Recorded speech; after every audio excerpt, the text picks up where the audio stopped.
Assalamualaikum, ketemu lagi dengan Ibu Mariana di Podcast Sejarah Indonesia. Pada pertemuan kali ini kita akan membahas tentang langkah-langkah penelitian sejarah. Dalam penelitian sejarah, langkah-langkah yang perlu kamu ketahui ada 5, walaupun terkadang orang memilih hanya 4. Tapi kita akan mulai dari awal. 5, yaitu yang pertama adalah pemilihan topik. Yang kedua namanya heuristik, yang ketiga verifikasi, yang keempat interpretasi, yang kelima historiografi. Oke, yang pertama pemilihan topik. Topik tentu saja adalah hal penting yang harus ditentukan sebelum melakukan penelitian itu sendiri. Tidak semua topik bisa ditentukan untuk ditulis loh. Topik yang diteliti harus layak untuk dijadikan penelitian, bukan pengulangan atau duplikasi dari penelitian yang sudah ada. Menurut Gray dalam buku Metodologi Sejarah karya Helius Samsudin, ada 4 kriteria yang harus kamu perhatikan saat memilih topik penelitian, antara lain bernilai, keasliannya, kepraktisannya, lalu kesatuannya. Setelah kamu tentukan topiknya, maka akan beralih ke nomor 2, yaitu heuristik. Heuristik ini adalah pengumpulan sumber. Jika kamu sudah menetapkan topik dalam penelitianmu, langkah selanjutnya adalah pengumpulan sumber. Dalam tahapan langkah penelitian sejarah, heuristik berperan penting karena merupakan tahap pengumpulan fakta-fakta baru. Ada 2 jenis sumber dalam sejarah, yaitu sumber tertulis, sumber lisan. Ada juga sumber primer dan sumber sekunder. Sumber tertulis adalah sumber yang dapat diperoleh di perpustakaan, kantor, arsip, kantor pemerintahan, dan tempat lainnya. Misalnya Gedung Arsip Nasional yang menyimpan begitu banyak arsip yang dikumpulkan sejak zaman kolonial.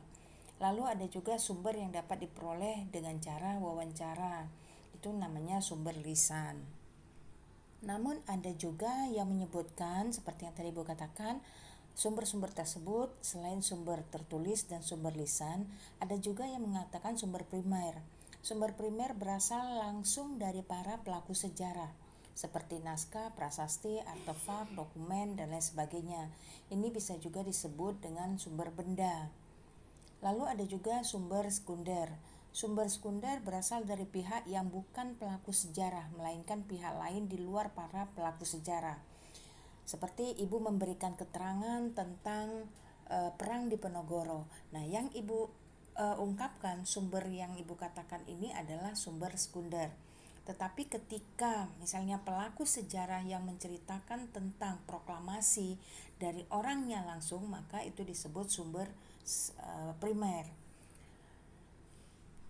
Setelah kita mengumpulkan sumber-sumber yang terkenal dengan nama heuristik tadi, maka langkah berikutnya adalah kritik atau verifikasi. Kritik ini ada 2. Ada kritik ekstern, ada kritik intern.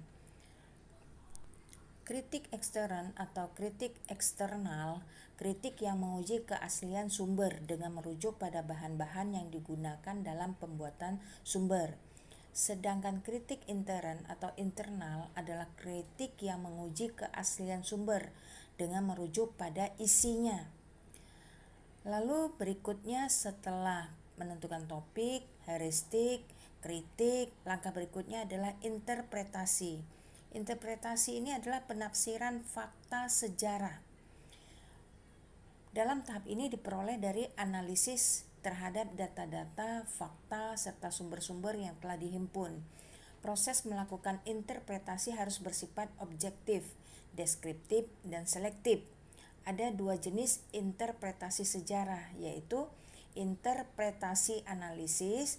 Ini berkaitan dengan upaya menjelaskan sumber-sumber yang dihimpun untuk menyusun fakta sejarah. Ada juga interpretasi sintesis, yaitu menyatukan analisis terhadap sumber yang dihimpun untuk memperoleh penulisan karya sejarah. Nah, yang terakhir adalah historiografi atau penulisan sejarah. Tahap terakhir dalam metode penelitian sejarah ialah historiografi atau penulisan sejarah. Paul Feynman dalam buku Metodologi Sejarah menjelaskan bahwa menulis sejarah merupakan suatu kegiatan intelektual. Historiografi adalah cara utama untuk memahami sejarah. Nah, itulah materi kali ini tentang langkah-langkah penelitian sejarah. Kita rangkum langkah-langkahnya. Yang pertama adalah pemilihan topik, yang kedua heuristik atau pengumpulan sumber, yang ketiga adalah verifikasi atau kritik sumber, yang keempat interpretasi atau penafsiran fakta sejarah, yang kelima adalah historiografi atau penulisan sejarah. Sampai ketemu lagi. Assalamualaikum warahmatullahi wabarakatuh.